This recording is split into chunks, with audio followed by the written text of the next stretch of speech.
Bonjour à tous, bonjour à toutes. Bienvenue à notre session d'information sur la facture électronique. On va pouvoir commencer notre session. Euh, le sujet est important. Le sujet, c'est la facture électronique. Vous en avez forcément entendu parler depuis maintenant 2 ans. Et on arrive à la date fatidique du 1er septembre 26. Donc c'est le bon moment pour s'informer, c'est le bon moment pour faire évoluer ces logiciels. Et on va vous présenter tout ça avec un de nos partenaires principaux aujourd'hui, qui est EBP, et sa nouvelle version OpenLine Plus. Alors juste en matière d'introduction, ce que je voulais vous dire, c'est que voilà, vous aurez 3 interlocuteurs aujourd'hui, mais principalement deux. Moi-même, Emmanuel Deveau, je m'occupe de l'aspect commerce chez Graph. Nous avons également avec nous Michael Meunier. Salut Michael. Bonjour Emmanuel, bonjour à tous. Voilà, donc Mickaël, vous l'avez peut-être déjà vu sur certaines de nos sessions d'information. C'est notre responsable commercial préféré sur l'Ouest. Bon, ça tombe bien, il n'y en a qu'un seul, mais ça Oui, coûte, ça ne mange pas de pain, comme on dit. Non, Mickaël est un fidèle accompagnateur de nous-mêmes, de nos équipes et de nos clients. Donc, bah, merci à toi, Mickaël, pour ça. Et puis, nous avons également Nicolas Daubourg. Salut, Nicolas. Salut Emmanuel, bonjour à tous. Nicolas, il a la lourde tâche d'être consultant avant-vente et c'est lui qui va notamment vous présenter la fameuse version OpenLine Plus que vous avez tous envie de découvrir, évidemment. La session va durer environ 1 heure. Voilà, on est parti pour 1 heure de session, de 10 heures à 11 heures, voilà, à 5 ou 10 minutes près. Donc, on essaiera de tenir ce délai. Vos micros sont coupés normalement, si tout se passe bien, si la technique est avec nous. Si vous voulez poser des questions, vous avez un petit espace qui s'appelle un petit espace de chat dans Teams, de conversation. Donc c'est celui-là qu'il faudra utiliser de préférence, ou alors attendre la fin de la session pour nous poser vos questions. Il y en aura forcément.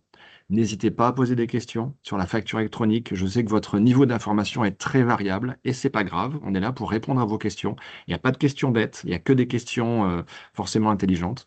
Donc voilà, n'hésitez pas, ne soyez pas timide. C'est le moment de poser vos questions et on est vraiment là pour vous aider, pour vous accompagner, pour répondre à toutes vos questions, peurs, inquiétudes. Globalement, ne vous inquiétez pas, ça va bien se passer. On va y arriver ensemble. Cette session sera enregistrée également, donc il y aura un replay. Et Lucie, qui est à la manette à ce niveau-là, pourra vous envoyer ça si vous le souhaitez. Ou vous pouvez aussi retrouver ces sessions généralement sur YouTube. Voilà pour la petite présentation. Alors j'ai un petit peu d'écho. Ouais, ça paraît être mieux. Quelques informations juste sur le groupe Graph. Nous sommes désormais un groupe. Euh, Nous avons toujours le même objectif, à savoir de construire avec vous votre système d'information. Simplement, nous avons maintenant d'autres sociétés dans le groupe, au-delà de Graph. Vous nous connaissez depuis 25 ans maintenant pour des logiciels standards. Nous avons des cousins vendéens désormais, dans le 85, qui s'appellent ATI, qui font principalement du Sedge et du Philae, qui ont rejoint le groupe maintenant depuis 12-18 mois. À côté de ce logiciel standard, nous proposons désormais maintenant également des solutions sur mesure au travers de la société Arociel qui se trouve au Mans et qui vous propose de l'ERP, de la CRM, du système d'information sur mesure, open source, full web, full cloud, développé en PHP MySQL. Donc si vous avez des besoins de logiciels sur mesure, nous pourrons également y répondre. Vous ne nous découvrez pas, voilà globalement tous les secteurs d'activité pour lesquels nous pouvons vous accompagner. Donc bien évidemment, c'est assez large. On parle de RP, de comptabilité, de gestion commerciale, de paye.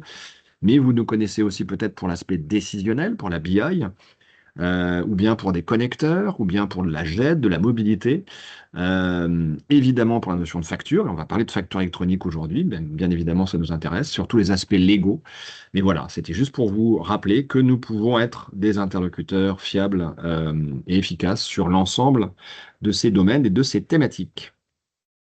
Voilà nos implantations géographiques, historiquement Rennes et Nantes, Mayenne bien évidemment, avec l'équipe notamment infra-sécurité que vous connaissez peut-être, principalement à Mayenne, à Vannes également, et puis à Rossiel au Mans et Saint-Gilles dans le 85 en Vendée. Le groupe Graph aujourd'hui, c'est à peu près 7 millions d'euros de chiffre d'affaires, à peu près 1000 clients et 50 collaborateurs. Un petit historique, nous sommes historiquement un partenaire aussi de Sedge, comme vous le savez certainement. Nous sommes passés bien évidemment par différentes étapes avec Microsoft, avec EBP, avec l'acquisition de BIM en 2019 pour la partie infra. Ce qui est à retenir, c'est également des nouvelles marques qui sont arrivées dans le groupe, que nous distribuerons avec Optim pour la partie bâtiment, avec Luca, avec Silae, et avec dernièrement également Penny Lane. Donc vous retrouvez effectivement les partenaires majeurs, les partenaires principaux sur la gauche, Sedge, EBP, qui sont nos deux gros partenaires historiques. Aujourd'hui, le nombre de participants sur cette session EBP le démontre. Et puis des offres plus récentes qui viennent compléter le système d'information avec Zindoc, avec Optim sur la partie bâtiment, Silae sur la partie paye, Penny Lane, Luca ou Microsoft sur la partie BI. Voilà. Je ne m'étends pas plus sur la présentation de graphes et je vais désormais passer la parole à Mickaël et à Nicolas qui vont donc vous parler de la copie de BP sur la facture électronique. Bonjour à tous, donc je me représente, Mickaël Meunier, moi je suis commercial en charge de la région Ouest et qui travaille avec Graph au quotidien. Donc je serai accompagné de Nicolas Debourg, qui est notre consultant, qui va vous débriefer un petit peu, vous briefer aussi sur la partie RFE, que vous sachiez un petit peu, donc RFE, réforme de la facture électronique, et comment BP ménage ces logiciels au travers des forfaits OpenLine+. Voilà, on va rentrer un peu plus dans le produit pour vous montrer ce qu'il en est exactement. Nicolas, je vais juste faire l'introduction sur EBP. Juste pour rappeler un petit point, EBP, c'est un éditeur de logiciels français qui a été créé il y a 42 ans maintenant. Je pense que vous avez tous vu passer des informations, parce qu'il faut recadrer quand même peut-être un petit peu les choses. Il y a 1 an et demi, on a été racheté par le groupe Cegid. Donc on fait partie maintenant d'une grosse structure qui nous apporte, nous, une capacité de développement encore accrue et un réseau beaucoup plus important. On représente aujourd'hui 750 000 clients à peu près, entre Cegid et EBP. On est dans le top 3 des éditeurs de logiciels sur la TPE, la PME, et on est présent dans de nombreux pays européens, donc 8 pays aujourd'hui. On est spécialiste de la partie réglementaire, on fait tout ce qui va être logiciel de facturation, de comptabilité, de paye également. Voilà, pour resituer un petit peu les choses. Et je vais passer la main après cette introduction à Nicolas qui va reprendre la partie réforme de la facture électronique, puis on va interagir en binôme. Donc Nicolas va dérouler les slides et si jamais il y a des petites choses à ajouter, je commenterai. On pourra répondre à vos questions à la fin de cette présentation et puis surtout après la présentation du produit. Donc on va essayer d'être assez dynamique. Merci de votre écoute. Merci Mickaël, je prends donc le relais. Bonjour à tous. Pardon. Donc oui, comme le dit Mickaël, n'hésitez pas à poser vos questions dans le chat où vous avez, je crois, une fonction questions et réponses à côté de conversation qui vous permet de poser des questions. On y répondra effectivement à toutes. Il se peut que j'y réponde pendant le déroulé, donc c'est pour ça que vous pouvez les garder pour la fin, mais pour éviter de les oublier, n'hésitez pas à vous les noter. Donc je vais effectivement faire un petit rappel de la réforme. Quelles sont les implications, bien sûr, qu'il peut y avoir sur cette réforme et bien sûr, après, se mettre en conformité avec EBP. Donc, les deux premiers points, c'est générique, c'est tout éditeur, on va dire, et après, je vais parler pour ma paroisse. Comprendre la réforme. Donc, ce qui est très important, c'est bien sûr pourquoi il y a cette réforme, qui est concerné, bien sûr, le calendrier et les grands principes à connaître. On va parler d'e-invoicing et e-reporting. Tout ça, je vais l'expliquer. La réforme. Donc, dans le cadre, c'est vraiment, donc cette réforme est vraiment dans le cadre de la modernisation de la vie économique en France. C'est un enjeu majeur, vous vous en doutez, pour l'administration fiscale. Mais on le verra au travers des différentes slides, que ça peut aussi avoir un enjeu pour les entreprises, bien évidemment. Ce qui est important aussi de retenir, c'est que on parle de facture électronique. On en parle tout le temps. On a le terme facture électronique tout le temps. Mais il n'y a pas que la facture électronique. Donc, quand on parle de facture électronique, on parle bien de e-invoicing, donc qui est l'obligation d'émettre, transmettre et recevoir, bien sûr, des factures dans un cadre bien défini. Donc ça, j'expliquerai aussi ce que j'entends par e-invoicing. Mais surtout, C'est l'autre pendant, on y pense très peu parce qu'on n'a que facture électronique sur les lèvres. Il y a une nouvelle déclaration qui est le e-reporting. Donc tout ça, je vais vous en parler dans les slides juste après. Mais c'est très important de se dire que voilà, il n'y a pas juste le fait d'émettre une facture, il y a aussi une nouvelle déclaration. Ça, on va le voir. Les échéances qui sont à venir sont celles-là. Donc, vous avez donc on a effectivement on a un rétro-planning depuis juin 2025, puisque c'est l'ouverture des PA. Alors PA pour tout le monde, c'est plateforme agréée. Précédemment, on employait le terme de PDP, plateforme de dématérialisation partenaire. Donc ce terme-là était utilisé tant que toutes ces plateformes n'avaient pas leur agrément. Et depuis début décembre jusqu'à, on va dire, mi-janvier, donc on vient, non, ça, c'est tout juste, toutes les plateformes qui se sont présentées ont eu leurs agréments. Hein. Nous, c'est tombé de mémoire le 16 décembre. Ce qui est important à savoir, c'est que aujourd'hui, il y a à peu près 80 plateformes qui se sont déclarées, peut-être un peu plus, hein, j'ai plus la liste en tête.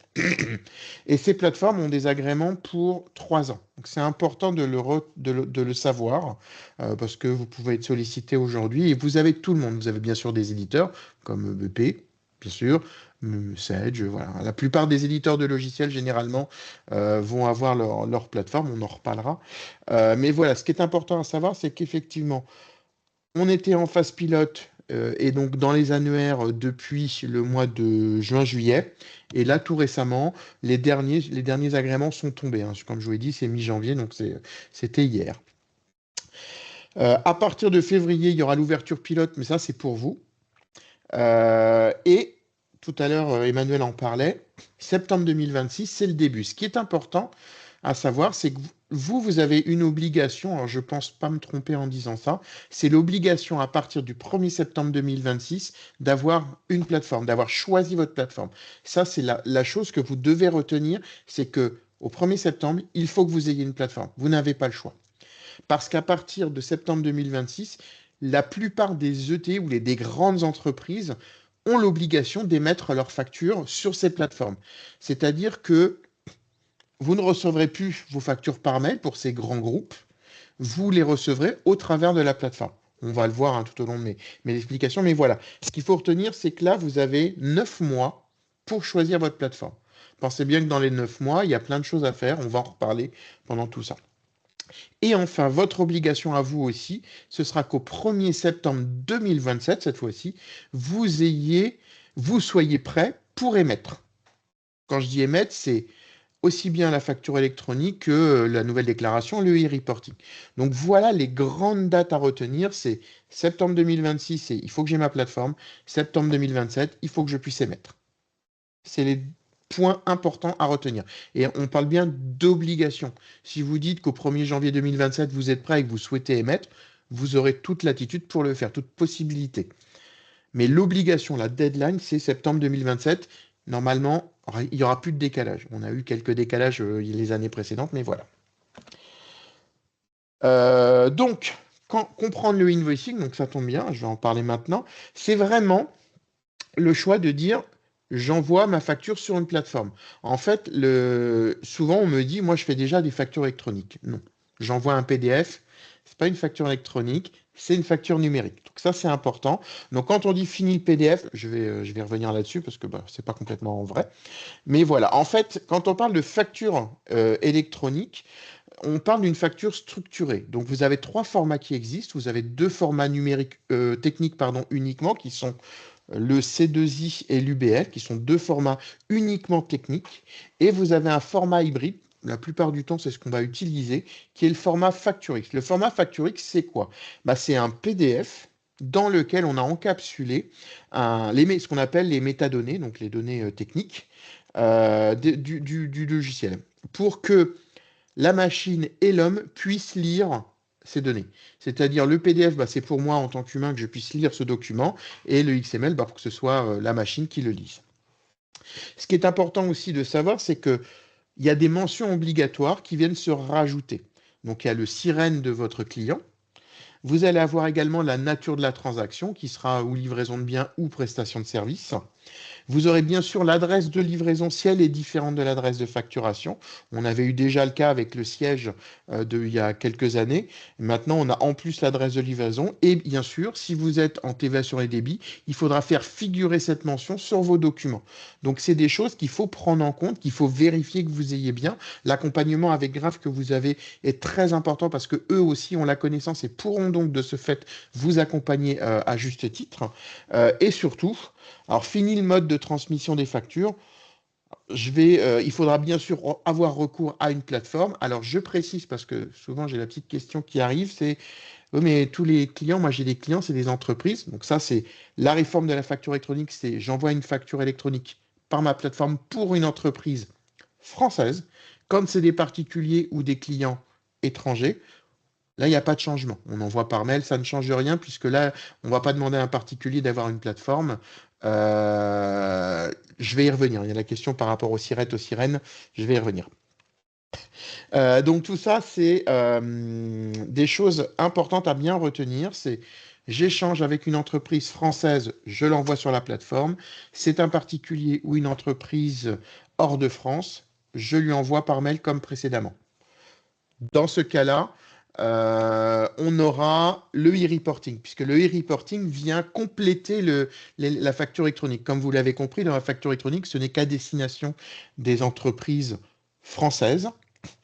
Et donc tout le reste, parce que encore une fois, cette facturation électronique s'inscrit dans le cadre de la réforme de la fraude à la TVA. On avait déjà eu une première couche en 2016. Là, c'est la deuxième couche, on va dire, qui vient resserrer les liens à ce niveau-là. Donc ce e-reporting, qui est cette nouvelle déclaration, permettra de déclarer toutes les transactions auprès de particuliers, ce qu'on appelle le B2C, et également les transactions à destination d'entreprises établies à l'étranger, bien sûr également tout ce qui va être acquisition intracommunautaire et surtout le dernier point, l'encaissement de prestations de services dans le cas où on est sur la TVA sur les encaissements. Pour l'instant, le recours à la plateforme, enfin non, c'est pas pour l'instant, c'est la recours à la plateforme est obligatoire. Donc la plateforme récupérera aussi bien vos factures que le e-reporting et on aura une fréquence de déclaration pour ce reporting qui dépendra de comment vous déclarez votre TVA. Si vous êtes en TVA mensuel, vous avez tous les 10 jours, le 10, le 20, le 30, vous devez faire un reporting. Donc, il passe bien sûr par la plateforme, c'est juste une transmission, ce sera simple, c'est vraiment fluide à ce niveau-là. Le but, c'est qu'à terme, votre déclaration de TVA arrive pré-remplie. Donc, vous allez me dire, mais déjà avec les logiciels, si tout est bien rempli, elle est pré-remplie. Là, elle sera encore mieux remplie puisque toutes les informations remonteront automatiquement, un peu comme pour la déclaration des revenus qu'on a à titre personnel. Donc ça, c'est très important. On a l'envoi des factures par la plateforme pour tous les échanges avec mes clients français, entreprises, et le e-reporting à faire le 10, le 20, le 30. Donc tout ça, c'est bien reprendre en compte tout ça. Pour l'instant, il n'y a pas d'échange interpays. Par rapport aux questions que j'ai pu voir passer, moi, je conseille effectivement de mettre le SIRET et le numéro de TVA intracommunautaire parce qu'il n'est pas dit qu'un jour, nous passions en échange interpays. Alors, j'ai aucune info là-dessus. C'est juste mon nez qui m'indique que ça va se communiquer parce que ce qu'il faut savoir, c'est que déjà en Europe, vous avez certains pays sont déjà, dans le cadre de la réforme de la facture électronique. En Europe, on va parler, il y a l'Italie, il y a l'Espagne, il y a l'Espagne, l'Allemagne, le Portugal. Le Portugal, ça fait au moins 10 ans qu'ils sont dans ce cadre de la réforme de la facture électronique. Donc, de ce fait, il n'est pas dit, alors j'ai aucune certitude, mais il y a de fortes chances que d'ici peut-être 10 ans, on soit interpays, tous connectés par les plateformes. Puisque c'est quelque chose qui est normé, donc tout est normé. À partir du moment où il y a une norme, c'est cadré, ça peut être tout simple. En résumé, ce qui change, c'est donc un format structuré obligatoire, donc un PDF ou une facture papier n'est plus recevable, en tout cas sur les plateformes. 4 nouvelles mentions légales, je les ai citées. Le nouveau mode de transmission, donc on passera à travers d'une plateforme agréée, une PA. Et bien sûr, la transmission des données sera en instantané à la DGFiP via le e-invoicing, donc la facture électronique, ou le e-reporting, la nouvelle déclaration. Ça, c'est très, très, très important de bien retenir tout ça. Et ça concerne tous les assujettis à TVA. Je peux être assujetti à TVA et être en franchise de TVA. Je prends l'exemple d'un auto-entrepreneur, un auto-entrepreneur qui ne serait pas, qui n'est pas soumis à TVA, mais s'il travaille quand même avec des entreprises françaises, il est obligé de passer par une plateforme agréée pour déposer ses factures. Il n'a pas le choix. La plateforme agréée des entités publiques, vous la connaissez tous, c'est Chorus. Donc ça, Chorus, pour moi, ne changera pas. Comment vous allez savoir quelle est la plateforme de votre client? C'est pas à vous de le savoir. Vous avez le Sirène, parce que pour l'instant, c'est le Sirène qui est nécessaire. Je vous invite à bien mettre le Sirène et le numéro de TVA Intraco. Ça, c'est mon conseil, mon petit plus. Parce que le Sirène, bah, c'est un peu comme le numéro de sécurité sociale des entreprises. De ce fait, le Sirène, quand vous allez envoyer une facture via votre plateforme, la plateforme va aller interroger l'annuaire des entreprises dans lequel vous êtes tous référencés. Et via le Sirène, pourra savoir, parce que vous allez déclarer que mon Sirène, c'est tel PA, bah, votre client, il aura fait la même chose, puisqu'il aura jusqu'au 1er septembre pour choisir sa PA. Donc ça, c'est important. Et de ce fait-là, bah, ça communiquera. Donc très important, vous n'avez pas à savoir quelle est la PA de votre client et vous n'êtes pas obligé de choisir la PA de votre fournisseur, hein. Ça marche dans les deux sens. C'est votre PA, c'est votre choix. Les implications concrètes de la réforme. Donc, pour qu'il y ait une transition vers la facture électronique sans accroc, c'est très important. Se préparer, on a les critères et bien sûr la transition. Tout ça, je vais les résumer. 4 étapes. Donc, on est sur l'étape 2. 4 décembre 2025, il fallait comprendre, bon, c'est aujourd'hui. Donc, c'est bien, vous êtes tous là, vous êtes nombreux. Si je compte bien, vous êtes 76 si on se retire tous les trois. Michael, Emmanuel et moi, bah, ça fait 73, c'est un beau public. Donc, vous êtes là pour comprendre et qu'on échange. Vous êtes également là, ce qui est important, c'est qu'à partir de maintenant, il va falloir commencer à cartographier tout ce qui se passe chez vous. Déjà, est-ce que vous êtes tous équipés de logiciels de comptabilité, de facturation? Est-ce que ces logiciels sont à jour? Mais également, dans votre fonctionnement, quels sont les types de transactions que vous avez? En gros, quelles sont vos cibles, vos deux clients?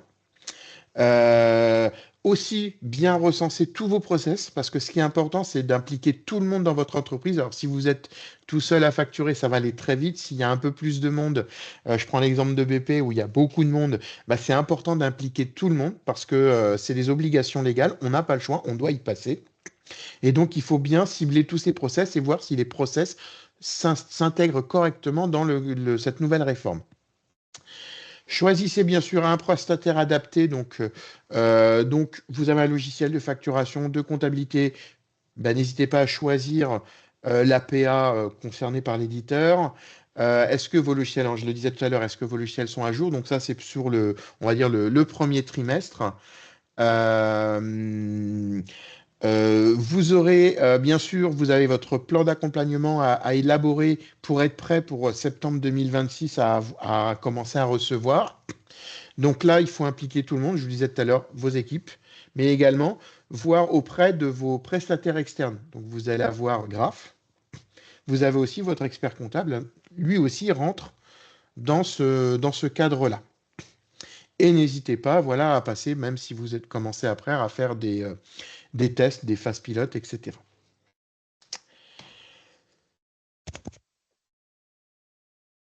Alors, très important, les critères de choix. Bien sûr, il faut vous faciliter l'utilisation de l'APA. Il ne faut pas que ce soit des clics supplémentaires, des opérations, des recherchés. Est-ce que je l'ai bien déposé? Il ne faut pas hésiter à prendre le mieux. Donc, gérez vraiment vos factures sans avoir besoin de formation spécifique. Il faut que ce soit le plus simple possible. Réduire les coûts, ce qui est important. Parce que ce qu'il faut savoir, c'est que vous traitez une facture, c'est 10 minutes. Alors, je parle bien des factures liées à votre activité commerciale. Généralement, les frais généraux, ça va très vite. Mais c'est à peu près 10 minutes, ça coûte 14 euros.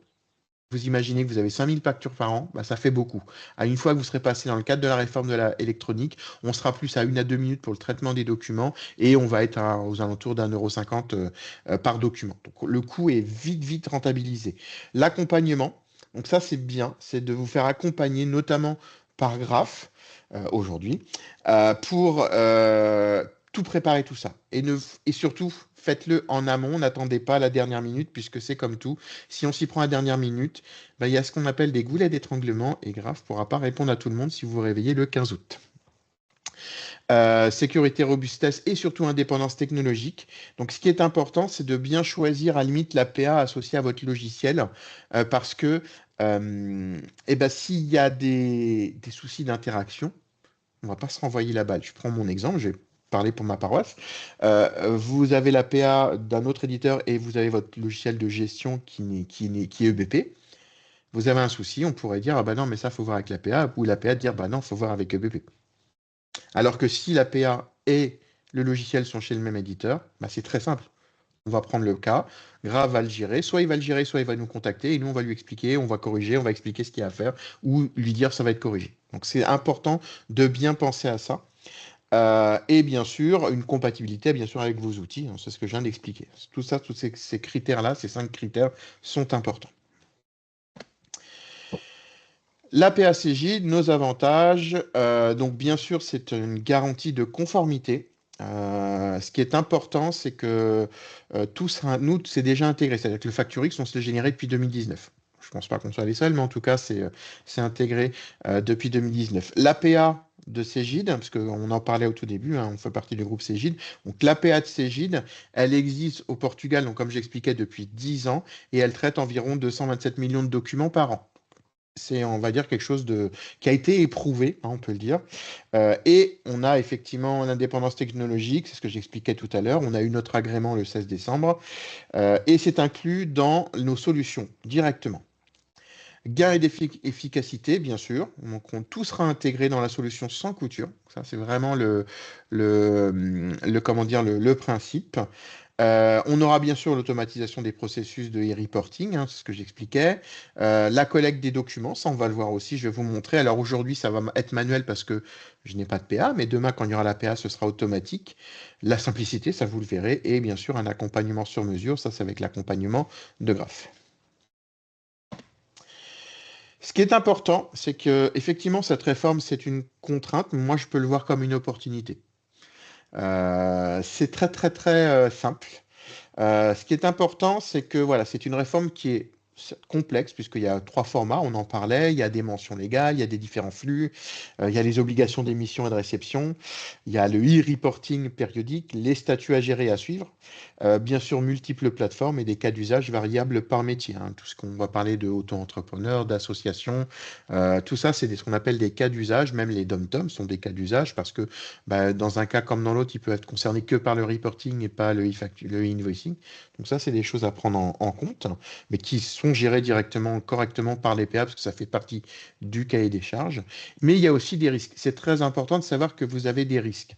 Vous risquez de ne pas, si vous n'avez pas de PA, vous risquez de ne pas recevoir vos factures fournisseurs. Si vous n'êtes pas inscrit à une plateforme, j'en parlais tout à l'heure, si vous ne choisissez, si au 1er septembre vous n'avez pas de plateforme, vous pouvez avoir une amende de 500 € en cas de non-inscription, puis 1 000 € tous les trimestres si jamais c'est pas régularisé. Donc ça peut être effectivement, ça peut être coûteux. Et il y a d'autres sanctions telles que 15 € par facture. Alors on est passé d'ailleurs au 1er septembre à 50 €. Des mentions légales, on voit bien que c'est 15 € manquantes par mention manquante. Donc, il y avait 4 mentions. Imaginons qu'il vous manque les 4. Ça fait 60 €. Et en cas de non-respect pour le e-reporting, c'est 250 €. Donc, on voit qu'il y a tout intérêt. De toute façon, il faut y passer. On n'a pas le choix. Et vous avez tout intérêt à vous y préparer. Le fait d'être là aujourd'hui, normalement, on est bon. Se mettre en conformité avec EBP. Donc, ce sera une intégration sans effort avec OpenLine+. Donc, qui permettra l'automatisation de la saisie. Vous aurez également la signature électronique des devis. Donc ça, c'est quelque chose qu'on vient de rajouter qui est super pratique aussi. Bien sûr, des circuits de validation, l'intégration de services financiers et l'intégration native de l'APA Cegid.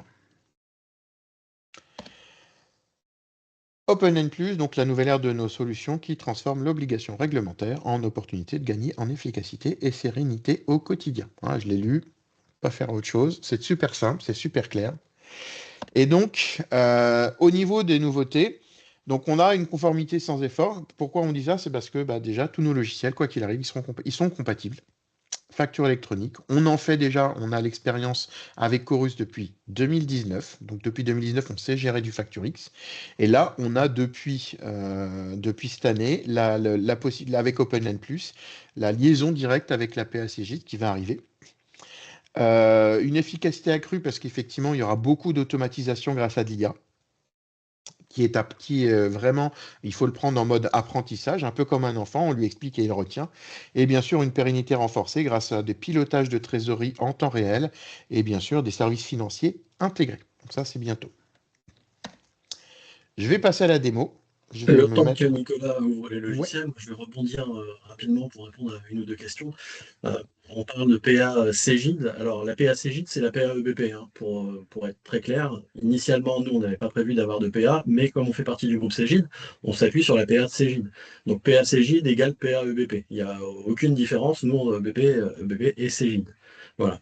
Et là, on va vous montrer un petit peu tout ce on ajoute dans les forfaits OpenLine+, puisque du coup, la facture électronique pour EBP, ce sont des forfaits OpenLine+. On parlait de version SaaS, etc.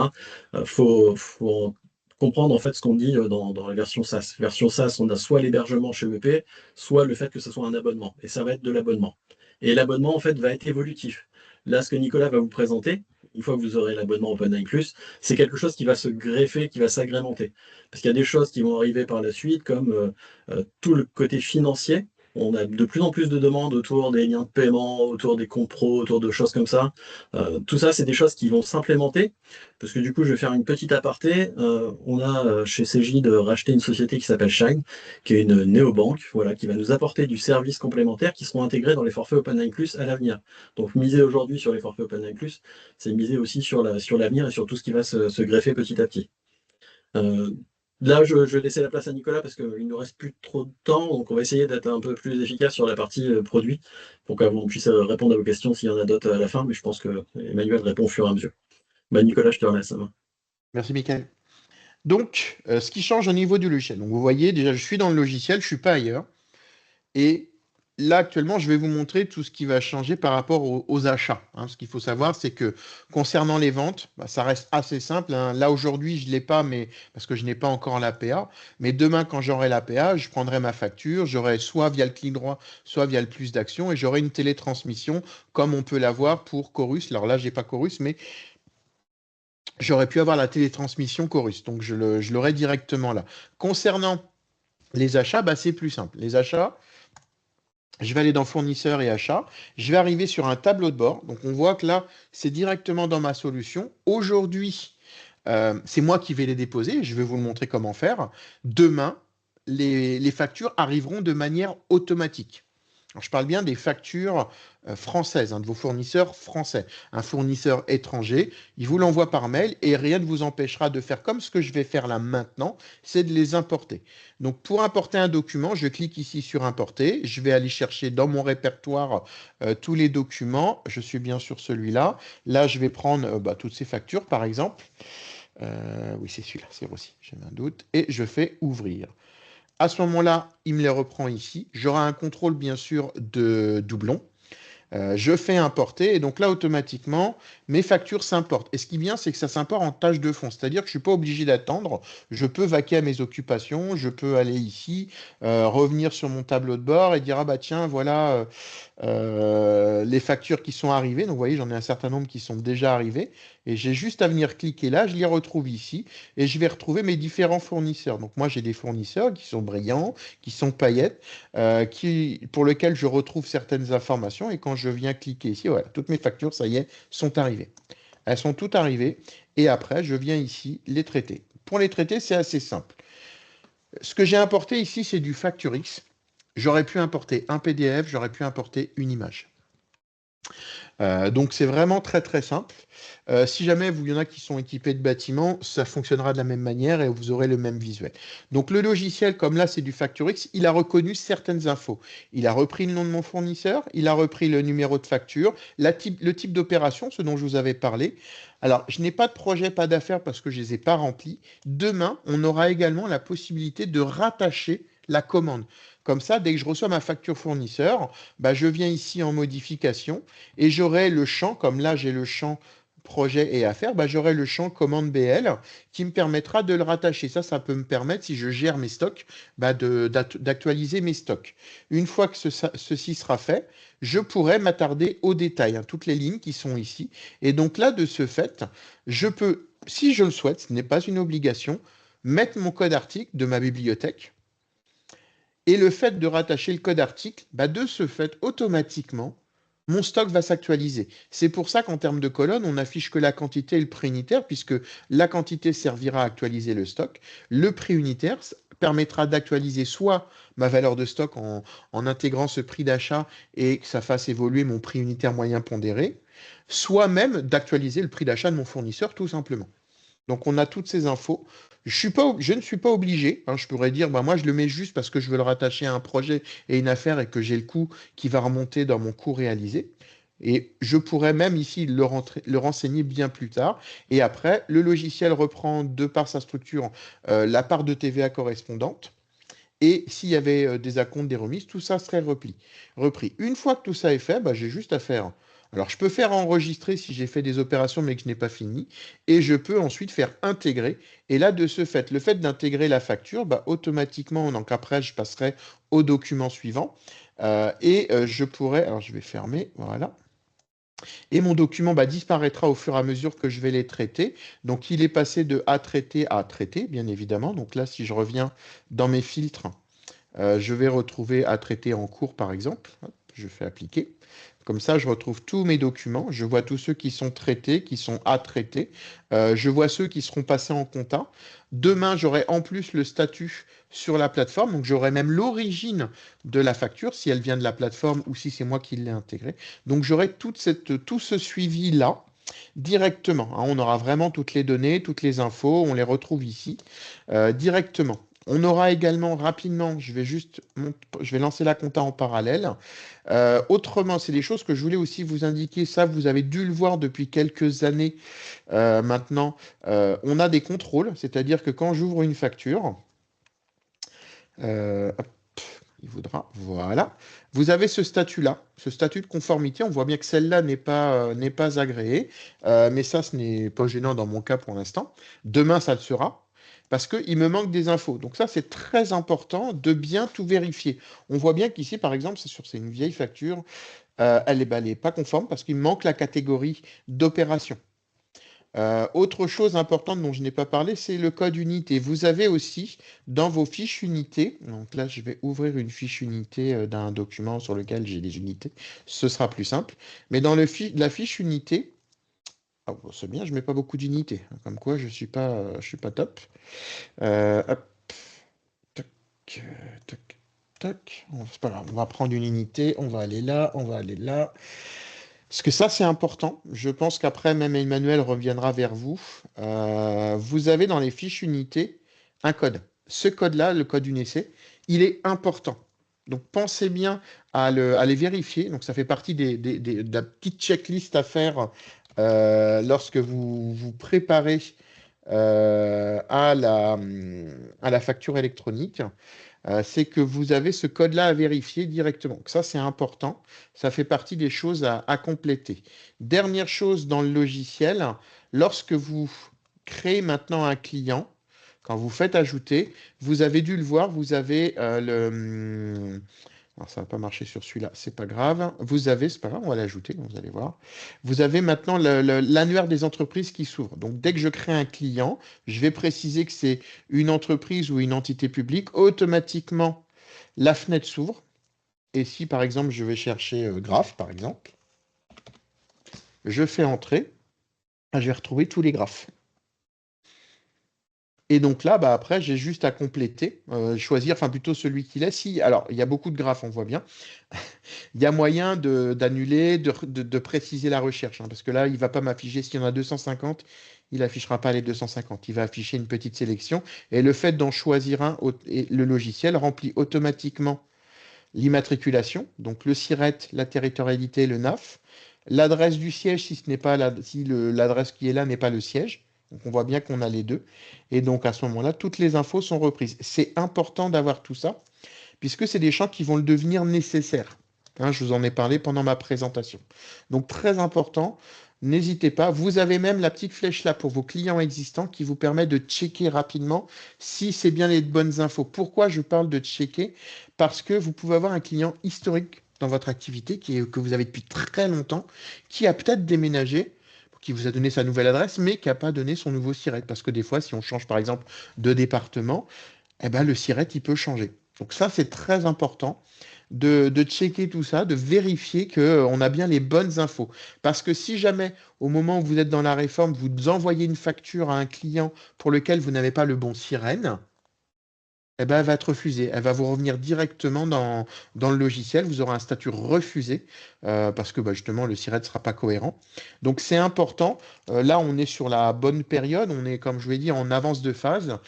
Donc, n'hésitez pas, même si on peut se dire que c'est en septembre 2027 et qu'on a 21 mois, bon, on a plein de choses à faire, donc autant le faire le plus tôt possible. N'hésitez pas, lorsque vous échangez avec vos clients par mail, de mettre une petite phrase qui explique que dans le cadre de la réforme de la facture électronique, vous avez besoin de vérifier et vous leur réclamez le SIRET. Je vous en parlais tout à l'heure, je demande également moi, le numéro de TVA intracommunautaire et même vos adresses facturation, livraison. Comme ça, s'il y a des différences, bah, vous pouvez mettre à jour votre fiche. C'est des choses qui sont très importantes pour vous, parce que derrière, ah bah, si vous êtes prêts, bah, c'est super simple.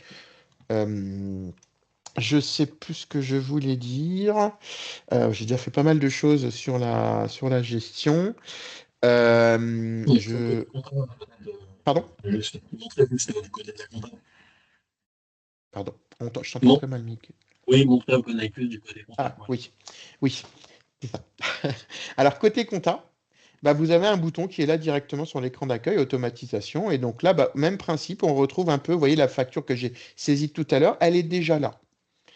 Normalement, je peux venir ici, je peux rectifier mes comptes, mais vous voyez, il les a déjà repris. Pourquoi il les a déjà repris? Bah, parce que ça vient de ma gestion, mais ça peut me permettre à moi de vérifier, de contrôler, voire de modifier pour qu'il apprenne. Encore une fois, tout ce que j'ai fait en gestion, le logiciel l'apprend. Si j'avais mis des articles, il aurait retenu les articles. Là, vous voyez, il a repris les comptes automatiquement. Moi, je pourrais venir ici pour faire ma ventilation analytique si j'avais de la différence. On voit bien que sur ces deux-là, j'ai de la ventilation. Je peux avoir de la ventilation analytique. Au besoin, je rectifie mes comptes si vraiment il y avait une erreur, si ce n'était pas 607, mais autre chose, je rectifie et on apprend. Et c'est le même principe. Vous voyez que c'est très simple. On a la phase d'apprentissage toujours et après, c'est fini. Donc, c'est vraiment le but, c'est on gagne du temps. On a également un tableau de bord parce qu'effectivement, vous aurez des factures qui vont arriver directement là, les factures de frais généraux. Et donc, une fois que vous aurez traité vos factures de frais généraux, directement, tout sera listé. Pour l'instant, on a la notion de payer à payer, c'est juste un statut. Il n'y a pas d'impact comptable ni financier de dire c'est payé, ça génère le règlement. Pas encore. Demain, comme le disait Michael tout à l'heure, on aura cette possibilité d'avoir la liaison avec un compte pro, de saisir, de dire bah tiens, moi les gars sur le terrain, ils me font plus de notes de frais, je leur donne une carte pro qui est en lien avec le compte pro, et comme ça, ils n'ont pas avancé les frais. Et moi, comme je suis une entreprise, bah, même si je vais faire le plein, la facture, elle est envoyée directement puisque je suis une entreprise qui achète une entreprise française. Donc la facture du plein doit m'être envoyée et le collaborateur, en plus, il pourra dire qu'il a payé avec le compte pro. Comme ça, j'ai toutes les infos qui arrivent et c'est tout automatisé. Ça n'empêche pas le contrôle, on vient de le voir. Mais voilà, ça va être des choses qu'on va pouvoir avoir directement. Voilà ce que je voulais dire côté compta. Je vais repasser sur la slide parce que je crois qu'il nous en reste. Ah ben non, on avait fini. On avait, Il y voilà, avait on une avait. question, Ah, j'ai pas j'ai vu vu. une question sur PayPal. Alors, pour Ouais, information, PayPal, un protocole qui permet de faire communiquer les plateformes agréées entre elles. Et ce protocole-là, la plateforme agréée CJ l'a obtenu, hein. Donc, il n'y aura pas de souci pour communiquer entre plateformes avec d'autres plateformes. Et à terme, si ça se passe au niveau européen, ça sera probablement par ce protocole, puisque PayPal est un protocole européen. Voilà, pour rassurer la personne qui a posé la question tout à l'heure. oui, je l'ai vu effectivement. Ouais, ouais. Donc, comme on voit qu'il y a voilà, le format PayPal qui se généralise et qui est interpays, puisque je crois que oui, c'est quelqu'un tout en haut qui avait marqué qu'il y avait PayPal, et bien à ce moment-là, il y a de fortes chances qu'un jour on échange. Donc, moi, je vous ai parlé dans la présentation du Sirène. J'irai jusqu'au Siret et le numéro de TVA intracommunautaire. Tout ce qu'on vous a montré là sur l'import de factures, c'était de l'import manuel, puisque le raccordement à l'APA se fera là dans le courant du mois de février-mars, le onboarding pour pouvoir commencer les tests avec les clients qui souhaiteront démarrer plus tôt. Et bien évidemment, quand on a donné la roadmap où on explique que la contrainte, c'est qu'à partir du 1er septembre 2026, tout le monde soit en mesure de réceptionner, faut savoir qu'on sera également prêt à émettre. Donc ceux qui voudront commencer à émettre pourront commencer à émettre aussi s'ils sont prêts. Mais pour ça, Grave va vous le rappeler, il y a quand même quelques tâches à effectuer en amont, de préparation de vos bases, de vérification que vous avez bien les coordonnées de vos clients, de vos fournisseurs. Il y a quand même un petit travail, mine de rien, sur lequel il faut se penser maintenant et pas à la dernière minute. Emmanuel, je pense que tu ne contrediras pas, mais il y a un On petit peu a, de choses. on a quelques cheveux gris, en tout cas moi j'en ai, et je me souviens de l'euro, de l'an 2000 et 35 heures, et malheureusement c'est des périodes extrêmement stressantes pour nous intégrateurs. On n'a pas envie de revivre ça, parce que voilà, moi j'ai vu des clients s'énerver parce qu'on ne pouvait pas bien les servir.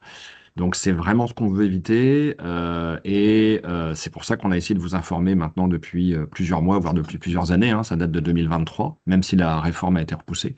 Mais là maintenant, il faut y aller. On a des versions OpenLine Plus qui sont prêtes et il ne faut pas attendre l'été 2026 pour se poser les bonnes questions.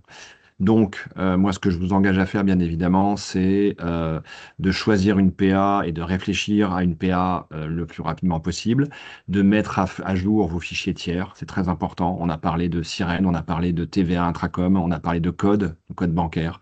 Donc tout ça, il y a un vrai travail à faire. Il faut également vérifier les mentions légales sur les factures et sur vos documents. C'est également important. Et puis, il faut se poser les bonnes questions, et on en a eu pas mal dans le chat et dans la conversation, et on ne peut pas répondre à tout en live et en temps réel, parce qu'il y a parfois voilà, des questions complexes, très pertinentes, mais complexes. Si vous avez une compta EBP, mais que vous avez une gestion commerciale qui n'est pas EBP, qu'est-ce qui se passe? Comment est-ce que je peux récupérer les factures d'une GESCOM métier ou d'une GPAO? Est-ce que je peux récupérer du PDF? Est-ce que je dois essayer d'obtenir du FactureX? Etc., etc. Et puis, il y a des configurations particulières avec une comptabilité d'un côté, une GESCOM de l'autre, ou bien des gens qui ont une gestion commerciale mais pas de comptabilité. Ça veut dire qu'à un moment donné, il faut effectivement que l'on se parle, il faut que vous nous donniez des informations sur vos configurations, et on aura un travail à faire effectivement d'analyse et de conseil avec vous, mais sachant que c'est vous, client, qui aurez le dernier mot sur le choix d'une PA. Attention également à des gens qui vous inscriraient volontairement ou involontairement trop rapidement à une PA.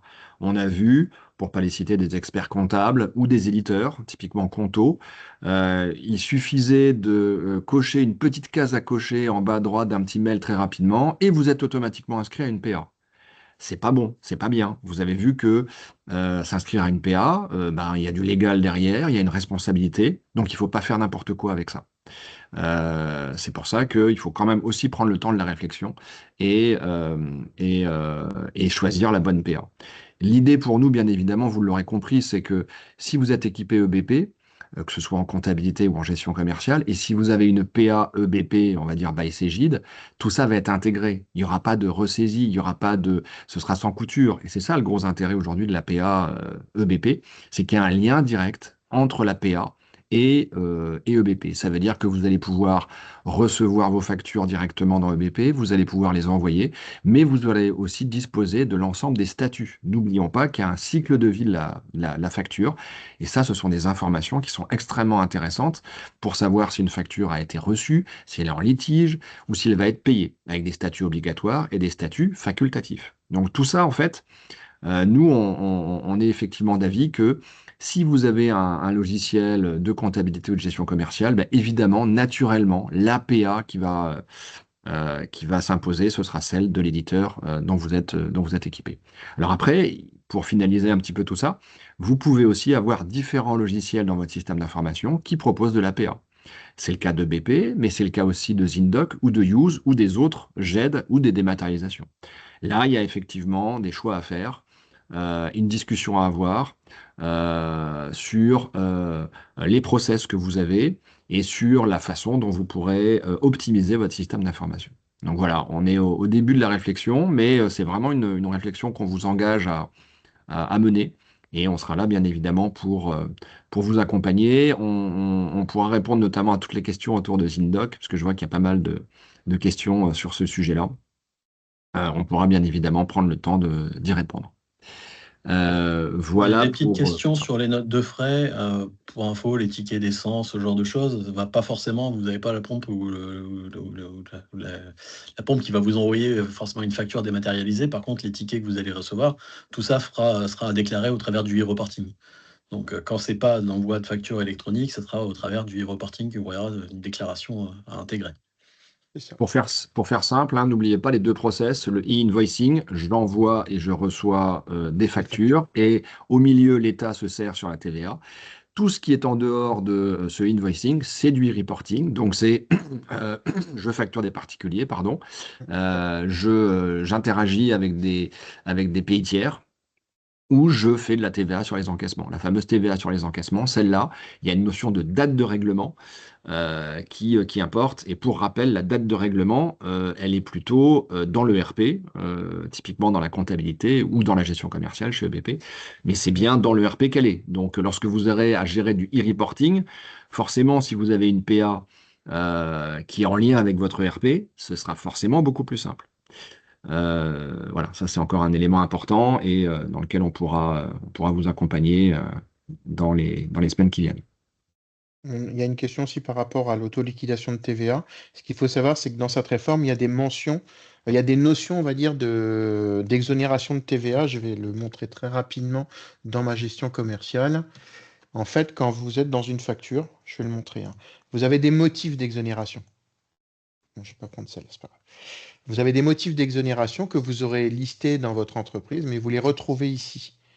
Et donc, l'autoliquidation est un motif d'exonération de TVA. Je suis une association à but lucratif, je peux avoir un motif d'exonération de TVA.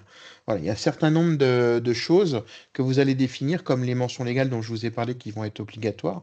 Vous aurez également, vous pourrez définir dans votre dossier quels sont les motifs d'exonération que vous pouvez rentrer, que ce soit de l'autoliquidation ou autre. Et tout ça, c'est des champs qui sont définis. Donc, vous n'avez pas, vous devez savoir quelles sont les mentions que vous avez, mais vous n'avez pas à avoir le texte exact puisque nous, on vous le proposera d'office. Hein, c'est transparent dans les paramètres de votre dossier. Hein, tout ça dans les paramètres société. Donc, ça, c'est l'accompagnement que vous pourrez avoir avec Graph. Vous avez ici tous les motifs que l'on peut avoir pour l'exonération de TVA. Et c'est des champs importants. Donc là, je voulais faire cette petite parenthèse que j'avais vu quelques lections là-dessus. Quelques questions également sur les paiements. Alors attention, quand on parle de la facture électronique, on parle d'envoi et de réception de factures et de e-reporting sur la partie TVA. On ne parle pas de paiement. Là, on vous a parlé de paiement parce qu'effectivement, la version OpenLine Plus, qui va vous permettre de gérer la facture électronique avec EBP, va intégrer la notion de paiement avec le rachat d'un éditeur tiers qui s'appelle Shine. Mais ce sont des fonctionnalités en plus qui n'ont rien à voir avec la réforme. C'est bien des améliorations qui seront intéressantes, très intéressantes même, mais il n'y a pas de paiement sur les PA. Le paiement, le règlement, c'est vous qui restez maître, c'est vous qui restez totalement pilote à bord, et c'est vous qui allez décider je paye ou je ne paye pas. Ce n'est pas dans le cadre, et ce n'est pas dans le contexte de la facture électronique que ça va se faire. Mais effectivement, pour revenir à cette notion de paiement, les éditeurs, tels que BP, profitent de la facture électronique pour rajouter du fonctionnel et pour faire en sorte d'avoir des flux qui soient le plus sans couture possible. Et la finalité de la chose, c'est effectivement le paiement, de pouvoir directement déclencher un paiement et de payer avec une carte, où qu'on soit, et de façon beaucoup plus simple.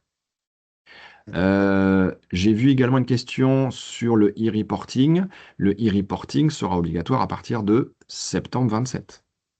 La première chose que vous aurez à faire pour septembre 26, c'est choisir une PA et vous allez recevoir par ce biais-là les factures notamment des grandes entreprises.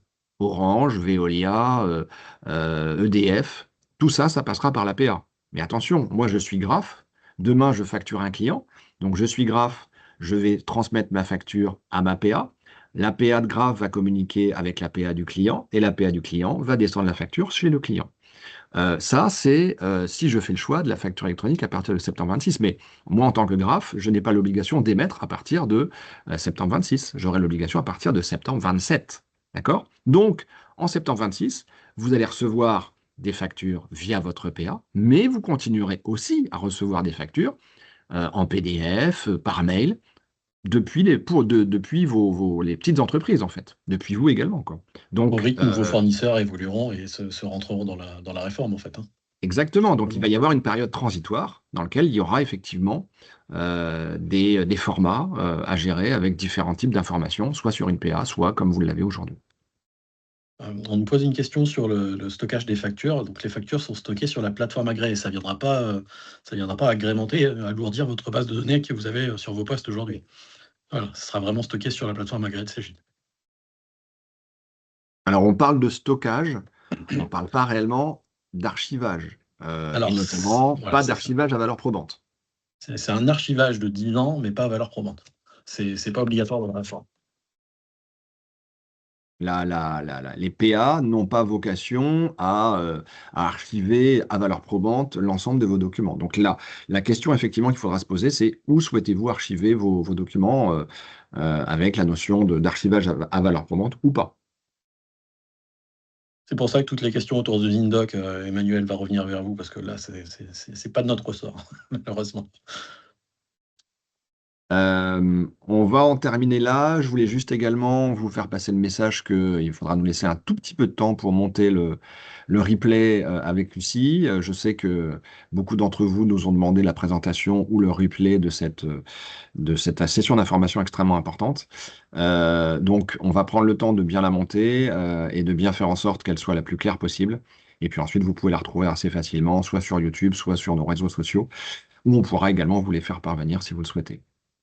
Voilà, messieurs, est-ce que vous avez encore quelque chose à vous dire? Toute dernière réponse à une question, qu'il y a une personne qui a du mal à s'inscrire à la PA. Je vais te faire passer un lien sur le site EBP où il y a une plateforme, une équipe dédiée pour aider les clients qui auraient du mal à s'inscrire. Voilà. Voilà pour tout ça. Merci encore pour votre attention. Vous étiez très nombreux aujourd'hui. Forcément, il y a beaucoup de questions. On n'a peut-être pas répondu à 100%, mais on essaiera de revenir vers vous de toute façon au cas par cas pour y répondre. Et il y aura forcément des questions particulières, spécifiques, c'est normal. Mais il faut vraiment voilà, nous prendre le temps de bien se pencher sur cette réforme extrêmement importante. Merci Mickaël, merci Nicolas, et certainement à très bientôt pour des présentations à venir. Oui, merci à vous. Merci beaucoup. Merci Bonne journée à beaucoup. tous. Bonne journée à Bonne tous journée et à à tous. toutes. Au revoir.